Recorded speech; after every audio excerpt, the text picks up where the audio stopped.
Neyyattinkara general ആശുപത്രിയിൽ ഒരു യുവതി യൂറിനറി ഇൻഫെക്ഷൻ ട്രീറ്റ്മെൻറ്റ് എടുക്കാനായിട്ട് പോവുകയും ഇഞ്ചക്ഷൻ എടുത്തതിന് ശേഷം ശ്വാസമുട്ടലുണ്ടായി അബോധാവസ്ഥയിലോട്ട് പോയി CPR ഒക്കെ നൽകി വെന്റിലേറ്ററിൽ കണക്ട് ചെയ്ത് തിരുവനന്തപുരം ഹോസ്പിറ്റലിലോട്ട് മാറ്റിയെങ്കിൽ പോലും രക്ഷപ്പെടുത്താനായിട്ട് കഴിഞ്ഞില്ല എന്നുള്ളൊരു കാര്യം കുറേ ആളുകൾ അറിഞ്ഞാണ്.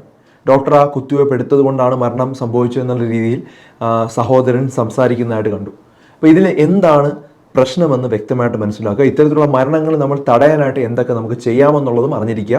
ധാരാളം ആളുകളുടെ അറിവിലേക്ക് ഇത് ഷെയർ ചെയ്ത് കൊടുക്കുക. അപ്പോൾ ഈ ഒരു കാര്യം അറിഞ്ഞിട്ടില്ലെങ്കിൽ ഈ ഒരു വീഡിയോ നിങ്ങൾ കണ്ടു കഴിഞ്ഞാൽ കുറച്ച് മനസ്സിലാവും. ഇഞ്ചക്ഷൻ എടുക്കുകയും അതിൽ നിന്നുണ്ടായ അലർജിയുടെ ഇതിലാണ് അവൾക്ക് പെട്ടെന്ന് ശ്വാസമുട്ടൽ ഉണ്ടാവുകയും ചെയ്തത്. മരിച്ചെന്ന് പറഞ്ഞു. അപ്പോൾ യൂറിനറി ഇൻഫെക്ഷന് സാധാരണഗതിയിൽ എന്തൊക്കെയായിരിക്കും ബുദ്ധിമുട്ടുണ്ടാകുന്നത് നമ്മൾ അറിയാം. നമ്മൾ മൂത്രം ഒഴിക്കുന്ന സമയത്ത് എരിച്ചിലുണ്ടാകുക, പനി ഉണ്ടാകുക, വയറുവേദന ഉണ്ടാകുക, ഇതൊക്കെയാണ് സാധാരണഗതിയിൽ യൂറിനറി ഇൻഫെക്ഷന് പ്രോബ്ലം. അപ്പോൾ വയറുവേദന ഉണ്ടെങ്കിൽ നമ്മൾ വയറുവേദനയുടെ മരുന്ന് എളുപ്പം കൊടുക്കാം. യൂറിനറി ഇൻഫെക്ഷൻ ആൻറ്റിബയോട്ടിക്കുകൾ കൊടുക്കാം. ഇതിലേതെങ്കിലും ഒരു മരുന്നായിരിക്കും ഡോക്ടർ നൽകിയത്. എനിക്ക് കറക്റ്റ് മരുന്ന് ഏതാണെന്നറിയില്ല. അപ്പോൾ ഏത് മരുന്നാണെങ്കിലും നമ്മൾ രണ്ട് രീതിയിൽ രോഗിക്ക് മരണം ഉണ്ടാകും. ഒന്ന്, ആ മരുന്ന് കേടായിട്ടുണ്ടെങ്കിൽ അല്ലെങ്കിൽ മരുന്ന് കാലതാമസം ഉണ്ടായി അല്ലെങ്കിൽ കുറേ നാളുകൾ വെച്ചതിന് ശേഷം എക്സ്പയറി ഡേറ്റിൻ്റെയൊക്കെ കഴിഞ്ഞ് അത് കേടായി പോയിട്ടുണ്ടെങ്കിൽ അങ്ങനെ സംഭവിക്കാം.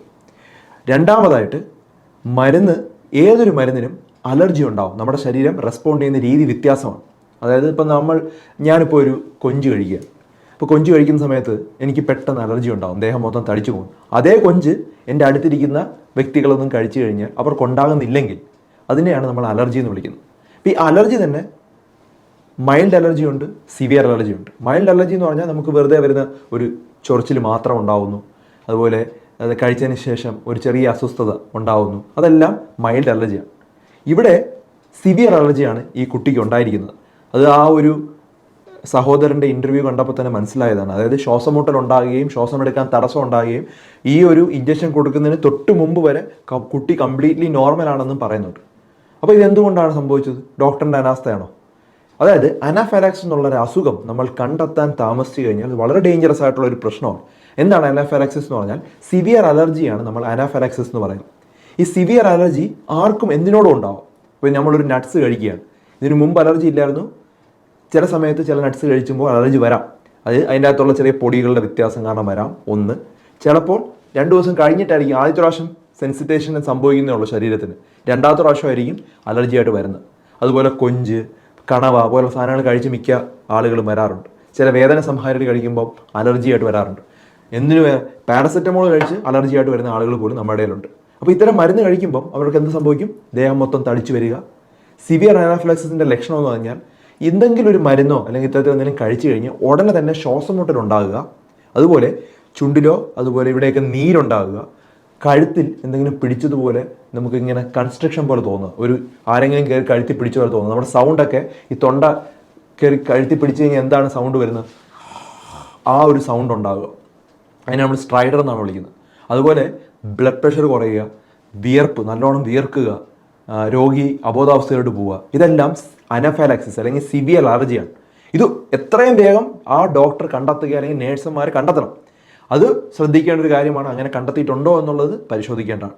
അങ്ങനെ കണ്ടെത്തിയിട്ടുണ്ടെങ്കിൽ ഉടനെ തന്നെ അഡ്രിനാലിൻ എന്നുള്ള മരുന്ന് കൊടുക്കണം. വേറെ ഒരു മരുന്ന് കൊടുത്തിട്ടും അതിന് മാറ്റാനായിട്ട് പറ്റില്ല. മിക്കവാറും ഞാൻ കണ്ടിട്ടുണ്ട് പല ഡോക്ടേഴ്സും കൊടുക്കുന്നത് സ്റ്റീറോയിഡുകളും അതുപോലെ തന്നെ മറ്റ് മരുന്നുകളാണ് കൊടുക്കുന്നത്. നമ്മൾ ആദ്യം തന്നെ അഡ്രിനാലിൻ എന്നുള്ള ഇഞ്ചക്ഷൻ ഇൻട്രാമസ്കുലറായിട്ട്, അതായത് നമുക്ക് IM ആയിട്ട് കൊടുക്കുക, സാധാരണ ഇഞ്ചക്ഷൻ പോലെ, അല്ലെങ്കിൽ സബ്ക്യൂട്ടിനസ് എന്ന് പറയും, നമ്മുടെ ഈ ഭാഗത്തായിട്ട് ഇങ്ങനെ കൊടുക്കാം.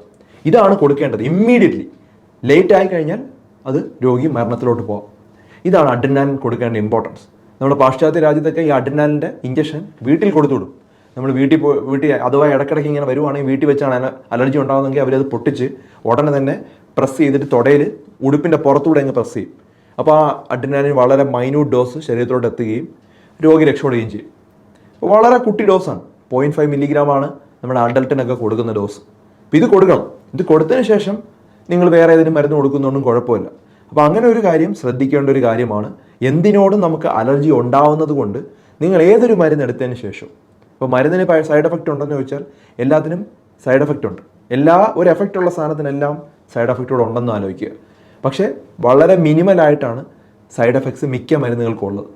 അപ്പോൾ നമ്മളിപ്പോൾ ഒരു മരുന്ന് നോക്കുവാണെങ്കിൽ, ഇപ്പോൾ പാരസെറ്റമോൾ എന്നുള്ള മരുന്ന് നോക്കുവാണെങ്കിൽ, പാരസെറ്റമോൾ ഒരു നിശ്ചിത എമൗണ്ടിൽ കൂടുതൽ ഒരുമിച്ച് കഴിച്ചു കഴിഞ്ഞാൽ അത് ലിവറിന് കേടാണ്. അപ്പോൾ ചെറിയ ചെറിയ പ്രശ്നങ്ങളുണ്ട്. പക്ഷേ നമ്മുടെ അസുഖവും സൈഡ് എഫക്റ്റുമായിട്ട് കമ്പയർ ചെയ്യുന്ന സമയത്ത് അസുഖം കൂടുതൽ പ്രശ്നമാകുകയും സൈഡ് എഫക്റ്റ് ഒട്ടുമില്ലെങ്കിൽ നമ്മൾ കൂടുതലും മരുന്ന് കൊടുക്കാനായിട്ടാണ് ശ്രമിക്കുന്നത്. ഇനി തിരിച്ചാണ്, സൈഡ് എഫക്റ്റ് കൂടുതലുള്ള അവസ്ഥയും അതുപോലെ അസുഖം വളരെ കുറവാണെങ്കിൽ മരുന്ന് കഴിക്കരുത്. അതിനാണ് ഞാൻ പറയുന്നത് എപ്പോഴും ആൻറ്റിബയോട്ടിക് ആവശ്യമില്ലാതെ മെഡിക്കൽ സ്റ്റോറിൽ നിന്ന് വാങ്ങിക്കരുത്.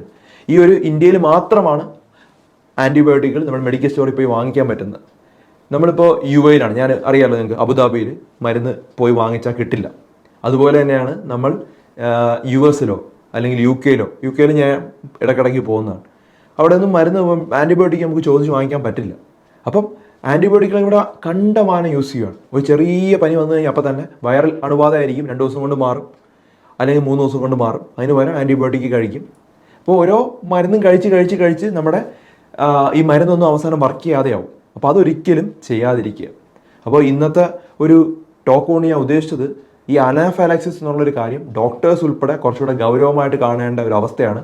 നമ്മൾ ഒരു എമർജൻസി ഡിപ്പാർട്ട്മെൻറ്റിലൊക്കെ വർക്ക് ചെയ്യുന്ന സമയത്ത് സ്ഥിരമായിട്ട് ഈ അനാഫാലാക്സിസ് ഉണ്ടാകാറുണ്ട്. അപ്പോൾ ഏതൊരു ഇഞ്ചക്ഷൻ എടുത്തതിന് ശേഷവും 30 മിനിറ്റ് അല്ലെങ്കിൽ 40 മിനിറ്റ് രോഗിയോട് പറയുക അലർജി ഉണ്ടാവാൻ സാധ്യതയുണ്ട്, കുറച്ചു നേരം വെയിറ്റ് ചെയ്തിട്ട് മാത്രമേ പോകൂ. അത്തരത്തിൽ എന്തെങ്കിലും ലക്ഷണങ്ങൾ ഉണ്ടെങ്കിൽ ഇത്തരത്തിലുള്ള മരുന്നുകൾ ഉടനെ കൊടുത്തു കഴിഞ്ഞാൽ നമുക്ക് കംപ്ലീറ്റ് ആയിട്ട് റെസ്പോൺസ് ഉണ്ടാവും. ഇപ്പോൾ ലേറ്റസ്റ്റ് UK ഗൈഡ് ലൈൻസ് പറയുന്നത് സ്റ്റീറോയിഡ് പോലും കൊടുക്കരുത്. അനാഫാലാക്സിസ് സംശയം ഉണ്ടെങ്കിൽ ആദ്യം തന്നെ അഡ്രിനാലിൻ കൊടുക്കുക, അതിനുശേഷം മാത്രമേ ബാക്കി മരുന്നുകൾ പോലും കൊടുത്തിട്ട് കാര്യമുള്ളൂ.